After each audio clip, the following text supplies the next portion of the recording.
உயிர்த்தெழுந்த இயேசு கிறிஸ்துவின் உன்னதமான நாமத்தினாலே உங்கள் ஒவ்வொருவரையும் வாழ்த்தி இந்த புதிய நாளிலும் தேவனுடைய ஜீவனுள்ள வார்த்தையின் மூலமாய் உங்களை சந்திப்பதிலே நான் கர்த்தருக்குள் மகிழ்ச்சி அடைகின்றேன்.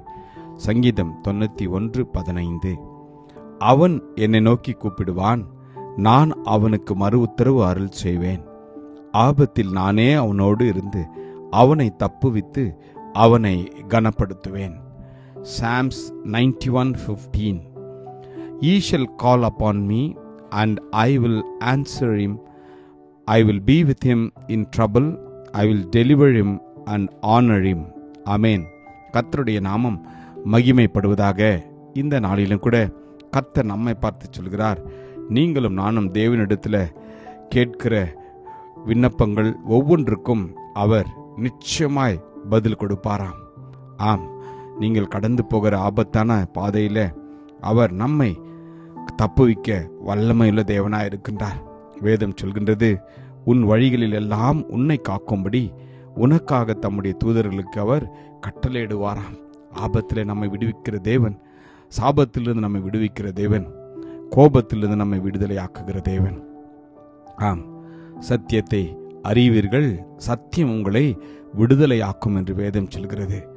கர்த்தருடைய வார்த்தையை நீங்களும் நானும் முழுவதுமாய் நம்பி விசுவாசிக்கின்ற போது, இயேசு கிறிஸ்துவே இரட்சகர், அவர்தான் உண்மையான தெய்வம், அவரே நம்மை மீட்க வந்த இரட்சகர் என்று நான் நம்பி அறிக்கை செய்கின்ற போது, அதுதான் உங்களுக்கும் எனக்கும் சத்தியம்.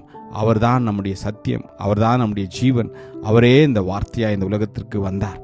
ஆம், இந்த நாளிலே கர்த்தர் உங்கள் ஒவ்வொருவரையும் கூட அவர் நிச்சயமாய் தப்புவித்து கனப்படுத்துவார். எப்படி கனப்படுத்துவாராம்?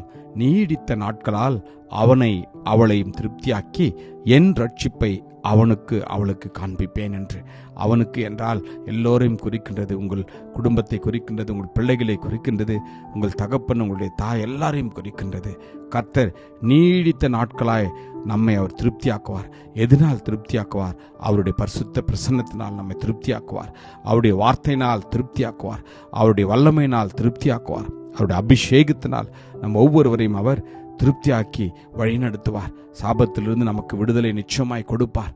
ஆம், வேதத்தில் எழுதப்பட்டிருக்கிறது, மரத்திலே தூக்கப்பட்டவன் எவனும் சபிக்கப்பட்டவன் என்று எழுதியிருக்கிறபடி கிறிஸ்து நமக்காக சாபமாகி நியாய பிரமாணத்தின் சாபத்திற்கு நம்மை நீங்களாக்கி மீட்டு கொண்டார். ஹல்லேலூயா! உங்களுடைய சாபத்தையும் என்னுடைய சாபத்தையும் உலகத்தில் உள்ள ஒவ்வொருடைய சாபத்தையும் தன்மேல் ஏற்றுக்கொண்ட கர்த்தர் இந்த நாளில் நம்மை பார்த்து சொல்கிறார், நீங்கள் சாபத்தை குறித்து கலங்க வேண்டாம். கர்த்தர் உங்களுக்கும் எனக்கும் அந்த சாபத்தை அவர் ஆசீர்வாதமாய் மாற்றிவிட்டார். ஆம், ஆபத்திலே நானே அவனோடு இருந்து அவனை தப்புவிப்பேன் என்று சொன்ன கர்த்தர் உங்களுடைய ஆபத்தின் நேரத்தில், உங்களுடைய கஷ்டத்தின் நேரத்தில், பாடுகளின் நேரத்தில் அவரே உங்களோடு கூட இருப்பார். சாத்ராக், மேஷாக் ஆபத்தினே கூட இருந்த கர்த்தர் இந்த நாளிலே உங்களோடு கூட இருப்பார். உங்களை அவர் தப்புவிப்பார். கவலைப்பட வேண்டாம். ஒருவேளை காலம் தாமதமாக இருக்கலாம், கர்த்தர் நிச்சயமாய் வருவார்.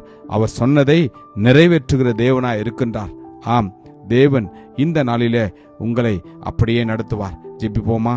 கிருபையும் இரக்கம் நிறைந்த நல்ல தகப்பனே, நல்ல நாளுக்காக உமக்கு நன்றி அப்பா. உம்மிடத்திலே வாஞ்சியா இருக்கிற ஒவ்வொருவரையும் ஆண்டவரே நீர் விடுவிக்கிற தேவனா இருக்கிற படினாலே உம்மை ஸ்தோத்திரிக்கிறோம் அப்பா. உம்மை அறிந்திருக்கிற படினால ஒவ்வொருவரையும் உயர்ந்த அடைக்கலத்திலே வைக்கிறதுக்காக உமக்கு நன்றி தகப்பனே. ஆமாப்பா, உம்மை நோக்கி கூப்பிடுகிற, உம்மை நோக்கி பார்க்கிற ஒவ்வொருவரையும் கூட ராஜாவே நீர் தப்புவித்து அவர்களை கனப்படுத்துவதற்காக உமக்கு நன்றி. ஆசீர்வதியும் வழி நடத்திரலும். இயேசு கிறிஸ்துவின் வல்லமையுள்ள நாமத்தில் ஜெபிக்கிறோம் ஜீவனுள்ள நல்ல தகப்பனே. ஆமேன். God bless you. Jesus loves you. Amen.